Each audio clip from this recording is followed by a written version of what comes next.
उज्जैन में एक युवती ने मैनेजर पर छेड़छाड़ करने और धर्म परिवर्तन के लिए धमकाने का आरोप लगाया है। उज्जैन की एक युवती ने नीलगंगा थाने में पहुंचकर एक मुस्लिम युवक के खिलाफ छेड़छाड़ और धर्म परिवर्तन के आरोप लगाकर शिकायत दर्ज कराई है।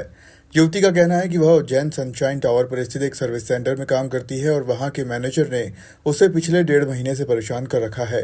युवती ने आरोप लगाया कि मैनेजर उसे पहले मजाक करता था और फिर उसने छेड़छाड़ करने की कोशिश भी की। इतना ही नहीं, सैलरी बढ़ाने का बहाना बनाकर धर्म परिवर्तन के लिए दबाव भी बनाया। युवती ने बताया कि वह इससे बहुत ज़्यादा परेशान हो गई थी और उसने हिंदूवादी संगठन का सहारा लिया और नीलगंगा थाने में जाकर अपनी शिकायत दर्ज करवाई। नीलगंगा थाना पुलिस ने युवती की शिकायत पर मामला दर्ज कर लिया है और जांच शुरू कर दी है। वहीं हिंदूवादी संगठन के कार्यकर्ताओं ने शोरूम पहुंचकर युवक की जमकर पिटाई की। क्या लगा आपके साथ, क्या बोल रहे थे? फालतू की बातें, मतलब कैसी बात है? और आपका साइज क्या है कपड़ों का, मतलब जो भी अंडर अश्लीलता और कर रहे थे आपके साथ में, अपने अश्लील हाथ बातें तो नहीं लगाया, मतलब बाकी बात करना हो। मेरी बहन एक दिन लंच देना है, तुम्हारी बहन बड़ी मस्त है, मैंने आपकी नहीं है क्या? तो बोले तुम्हारी बहन ब्यूटीफुल है। मतलब मैंने आप क्यों बोल रहा हूँ, मैंने ऐसे ही बोल दिया। और मेरे फ्रेंड्स वगैरह है तो उनके बारे में पूछते तुम्हारा दोस्त है, बॉयफ्रेंड है, क्या है। मैंने आपको क्या लेना ज़रूर इस सब चीज़ों से। बोले कभी मैं जल्दी ऑफिस में, अभी तो मतलब इस तरीके से बोल रहे। मैंने सर जॉब छोड़नी मेरे को तो नहीं ठीक लग रहा आपके ऐसे व्यवहार के कारण। तो बोले कि जॉब तो आपको छोड़ने नहीं देंगे, इसलिए तो काम सिखाया नहीं हमने, तो मैंने एग्रीमेंट तो साइन हुआ नहीं है। तो कहते कि टाइम पास के लिए थोड़ी ना ज्वाइन किया। बोले ऐसे तो मैं मेरे कारण भी नहीं छोड़ने दूंगा। और क्या, वो सैलरी बढ़ाने की बात की ना? हाँ, बोल रहे थे मैं आपको एक ऑफ़र देता हूँ। मैंने कौन सा ऑफ़र? तो बोले कि ना अगर आप मेरे से अच्छी बना के रखोगे तो मैं 6 महीने में आपकी 10,000 तक सैलरी कर दूंगा। मैंने क्यों? तो बोले अच्छी बना के रखोगे तो बोले हाँ। सैलरी बढ़ाने, हाँ। तो मैंने बोला मैंने काई के लिए? बोले अगर तुमको वो भी कम लगेगी तो 1-2 हज़ार मैं मेरी जेब से भी दे दूंगा। मैंने बोला सर मेरे को अगर मेरे काम से अगर 8 महीने में मेरी सैलरी बढ़ रही मुझे कोई दिक्कत नहीं है, इससे तो मेरे को नहीं बढ़ाना।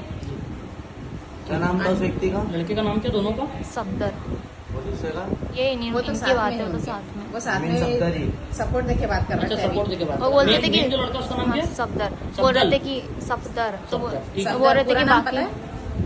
सरनेम ध्यान नहीं मुझे। पूरा एड्रेस बता दे, कहाँ काम करते हो? कहाँ पे काम 3 करते बत्ती हैं? चौराहे सनशाइन टावर ICICI बैंक के सामने रियलमी का ऑफिस। ठीक है। और मतलब फिर मेरे को बोलने लग गए थे कि जैसे मैं यहाँ पे तुमको कोई छेड़खानी भी कर दूंगा, चिल्ला मैं दूंगा, तो बाकी सब लोगों को तो मैं गलत, मतलब तुम ही गलत लोगोगी, मैं नहीं लगूंगा। ठीक है। आज शाम के समय एक युवती यहाँ रिपोर्ट करने आई थी कि वो 3 बत्ती स्थित एक मोबाइल सर्विसिंग इसके एक शोरूम पे काम करती है और उसने बताया था कि 1.5 महीने से ही वो शोरूम पे काम कर रही है और जब से वो काम कर रही थी उस शोरूम का मैनेजर जो है तो वो लगातार उसके साथ पहले हंसी मजाक करता रहा और फिर उसके द्वारा छेड़छाड़ की जाती रही। तो अभी उस युवती ने बताया उसकी रिपोर्ट में कि ऐसे अभद्र भाषा, असम्मानजनक भाषा जो किसी भी युवती के लिए अप्रिय हो सकती, उस तरीके से वो छेड़छाड़ करने लगा था, जिससे क्षुब्ध होकर आज उसके द्वारा यहाँ थाने में आके रिपोर्ट कराई गई है। धारा 75(2) और 79(351)(3) BNS में और मध्य प्रदेश धार्मिक स्वतंत्रता अधिनियम की धारा 3(5) के अंतर्गत किया गया। इसमें ये भी आरोप लगाया था कि वो उक्त जो युवक है, मैनेजर है जो उस कंपनी का, उनके शोरूम का, वो उसको क्या कहते हैं, धर्म परिवर्तन के लिए भी प्रेरित करता था। इसके लिए इसमें इस धारा का समावेश किया गया है। ब्यूरो रिपोर्ट, खबर मध्य प्रदेश।